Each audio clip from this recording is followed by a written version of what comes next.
Assalamualaikum warahmatullahi wabarakatuh. Ketemu lagi, sudah nungguin ya lanjutan ceritanya. Ini lebih menarik lagi. Kita masih bicara masalah sejarah Indramayu. Benarkah tanggal 7 Oktober itu adalah hari jadi Indramayu atau ada yang lain? Sebagaimana yang sudah disampaikan pada video yang kemarin, bahwasannya Indramayu itu sudah dikenal namanya bahkan tahun abad ke-15 dengan melihat data sekunder dari fakta-fakta dari peta-peta yang dibuat pada zaman itu. Nah, bagaimana dengan Wilalodra yang konon hari jadinya Indramayu adalah tanggal 7 Oktober yang tahun 2022 ini kita memasuki ulang tahun yang ke-495. Lebih menarik lagi, tentu tetap di sini. Jangan lupa yang belum subscribe silakan subscribe. Jangan lupa juga klik tombol loncengnya agar Anda tidak ketinggalan dengan informasi-informasi berikutnya.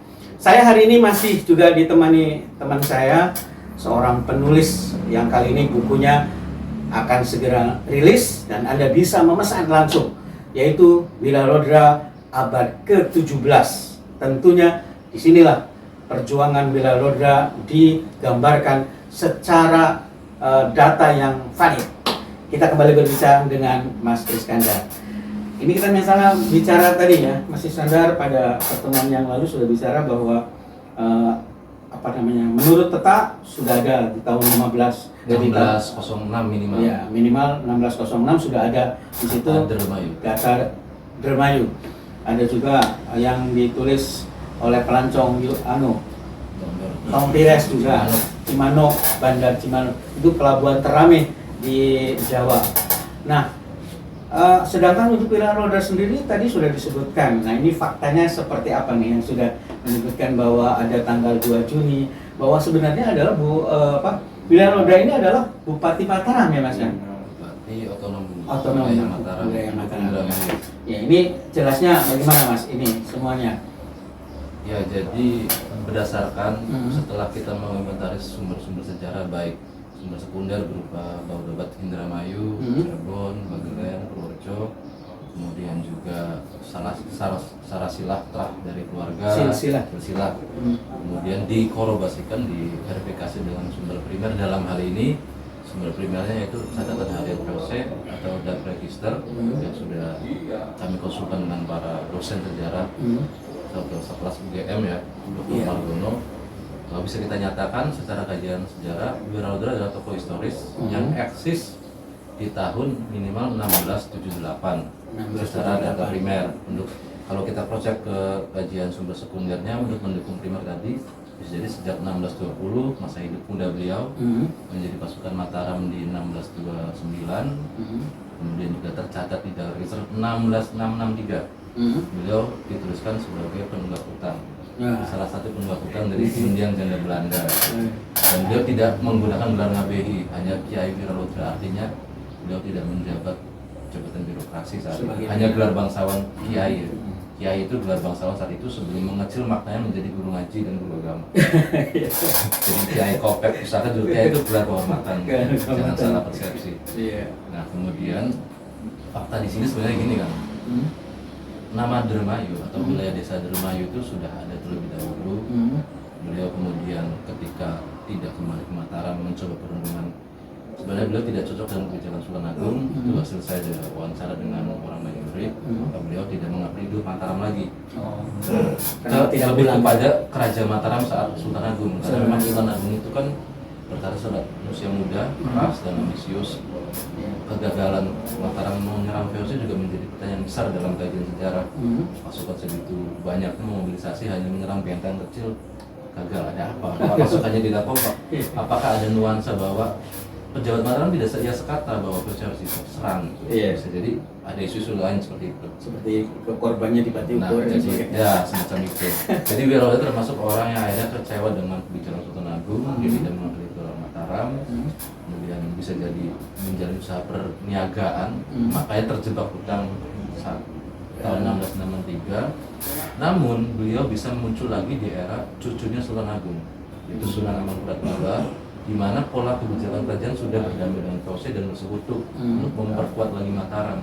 Wiraudara muncul mendapat keunggulan strategis. Nanti sebenarnya bagaimana Wiraudara langsung muncul menjadi bupati di Indramayu dan penerjemahan nomenklatur beliau sebagai gubernur versi VOC itu bupati koordinator wilayah Indramayu, Pamanukan, Ciasem.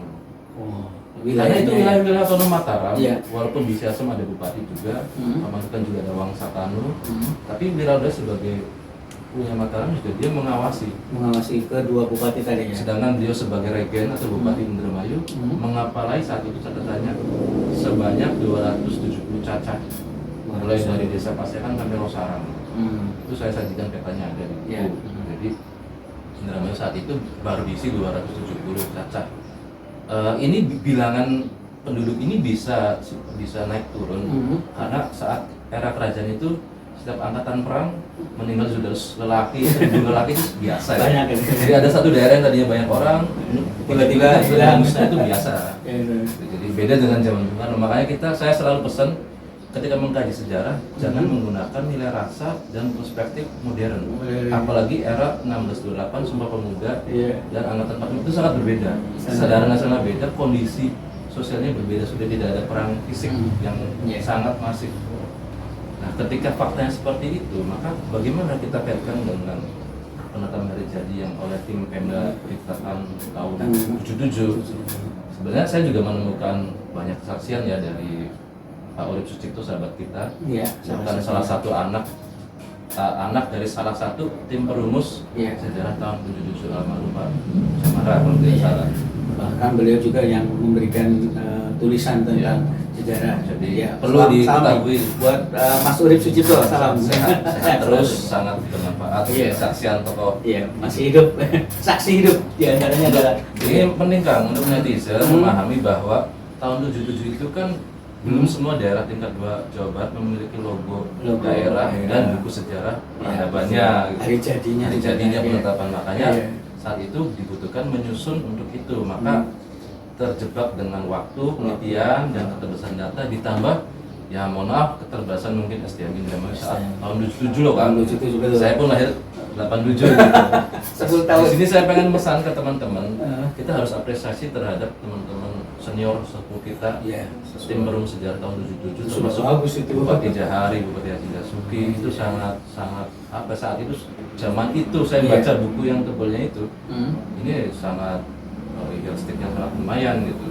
Hanya saja karena terjebak dengan waktu, penelitian dan pemahaman metodologi sejarah yang mungkin belum maksimal, belum adanya juga filolog lokal tidak seperti sekarang, maka saat itu sebenarnya belum tepat memilah mana sumber primer dan sekunder.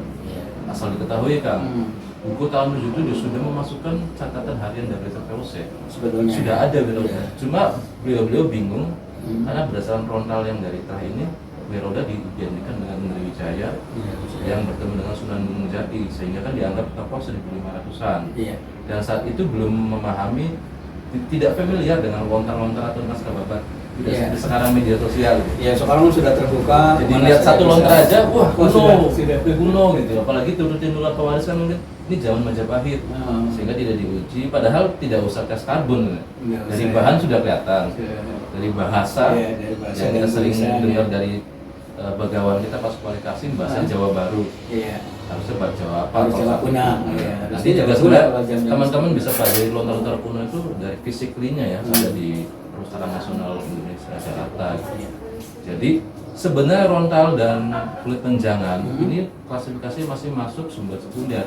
Karena kami kaji itu sebenarnya bahasa dan kisah di dalamnya sudah abad 19-an.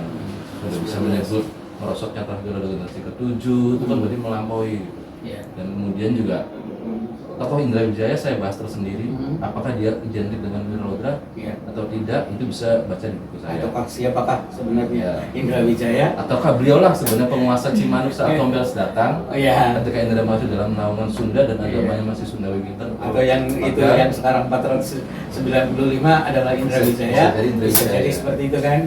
Karena fakta menariknya dalam naskah babat Cirebon, di mana Sunan Gunung dan Sunan Kalijaga tertulis dengan dia sudah tertulis Indriwijaya Prabu Indramayu punya anak Satria Indra Kusuma atau Pangeran Dharma Kusuma yang itu sayembaranya Mas Bengasari. Oh gitu. Jadi kan menarik dikaitkan Iya, dengan ada juga itu dongeng orang Wah. Sindang Iya. yang katanya disebut mereka Pangeran Dharma Kusuma. Gitu kan.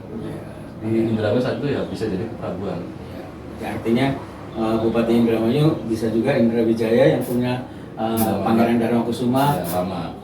Barangkali saya juga banyak dengar cerita legenda ya, cerita babat itu dengan Pangeran Dharma Kusuma yang waktu itu juga ada Nyi Bahmawati dan sebagainya. Itu kan pada abad 16 dan mulai dakwah Islam Cirebon banget. Iya, itu buat zaman kesunan ya. Disitulah pentingnya apabila udah kita kupas dulu. Iya. Kita pastikan tokoh historis atau legenda kalau sudah tahun berapa, maka kita tarik ke atas yang legenda tadi. Iya. Jangan-jangan ini tokoh abad 15 di Indramayu. Oh mungkin ini tokoh abad 18-nya. Iya. Jadi kira-kira semacam apa? Milestone ya, batu pijakan Batu awalnya. pijakan awalnya untuk Saya kembali lagi Kang kepada bagaimana sih mau menyikapi hari jadi yang sudah terlanjur. Jadi saya minta jangan menyalahkan secara pihak. Kita Betul. harus hargai keterbatasan waktu dan jasa-jasa para pendahulu yang sudah melakukan hari jadi. Dalam buku, kalau netizen punya bukunya dan membaca itu jelas dalam kata pengantar para penyusun bahwa buku sejarah ini dipersembahkan untuk rakyat Indramayu. Jika ke depan ditemukan bukti-bukti lain bisa disempurnakan. Iya. Artinya tidak menutup kemungkinan disempurnakan dilakukan kajian ulang. Masalahnya kan dari periode tahun 7 sampai sekarang kan tidak ada kajian secara rutin. Betul. Saya minta. Artinya gini Mas, di dalam perda juga yang saya di awal jumpa kita itu ada perda nomor 2 tahun 77 yang juga pasalnya itu dinyatakan akan dilakukan perubahan apabila ditemukan fakta-fakta baru tentang sejarah. Artinya ini DPR bisa dari perpijak itu untuk melakukan dengan adanya kajian dari teman-teman lembaga kebudayaan, teman-teman dari ahli sejarah, pakar-pakar sejarah kita yang kali ini ditambah lagi ini catatan bukunya Mas Iskandar yang luar biasa. Ini bahkan lebih spesifik menyebutkan Wirarodra abad ke-17 ini lebih spesifik lagi, dan tadi sudah disinggung masalah Pangeran Indra Wijaya, Prabu Indra Wijaya yang punya anak Pangeran Dharma Kusuma. Dan selanjutnya ini akan lebih menarik lagi sebagai bahan kajian kita ke depannya. PR-nya Iya. baru dimulai. Ini PR-nya baru dimulai. Untuk DPR, di Indramayu, salam nih semuanya buat teman-teman di DPR juga bisa menjadi pusat kajian, dan itu kembali lagi dibuka perdanya nomor 2 tahun 77 dan itu bisa jadi kajian awal. Sekali lagi terima kasih Mas Iskandar atas kunjungannya ke tempat kami di channel Radio Cinde. Mudah-mudahan tambah sukses untuk Anda yang masih penasaran. Ini yang masih penasaran nih tentang sejarah Wirarodra abad ke-17, Anda bisa pesan bukunya. Tapi tunggu, katanya waiting list ini sudah Edisi kedua, edisi 1 sudah full 100 iya. eksemplar. Udah untuk edisi 1 sudah, tunggu edisi kedua. Tapi kalau memang Anda masih penasaran, gampang, pesan saja. Nanti kita akan coba akomodir pesanan Anda ya.